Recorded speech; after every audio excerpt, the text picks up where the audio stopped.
ఇప్పుడు will have been eaten ఉంది, will have been eating ఉంది. మీరు చూడండి, విల్ హ్యావ్ బీన్ బీన్ ఇక్కడ వరకు సేమ్ ఉంది, కానీ ఇక్కడ ఈటెన్ ఉంది, ఇక్కడ ఈటింగ్ ఉంది. ఇది V3 అంటే third form of the verb అంటే పాస్ట్ పార్టిసిపుల్. ఇది ఈటింగ్ అంటే ఇన్ ఫార్మ్ అంటారు, లేదా ప్రజెంట్ పార్టిసిపుల్ అంటారు దీన్ని.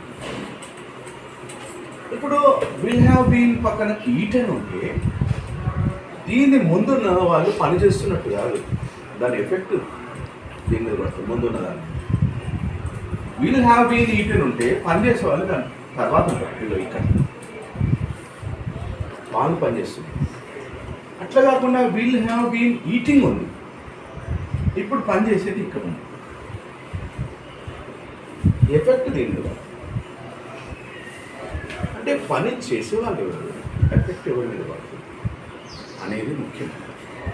సో నీకు విల్ హ్యావ్ బీన్ ఈటెన్ అని అన్నమాటప్పుడు మంచిగా వినండి, దాని ముందు ఏముంటే వాళ్ళు పని చేయట్లేదు, ఎఫెక్ట్ వాళ్ళ మీద అంటే పని చేసేవాళ్ళు విల్ హ్యావ్ బీన్ ఈటెన్ తర్వాత వస్తుంది. అదే విల్ హ్యావ్ బీన్ ఈటింగ్ ఉందనుకోండి, ఆ పని చేసే వాళ్ళ పేరు కానీ ఏమైనా దీనికన్నా ముందే ఉంటుంది, అది తేడా.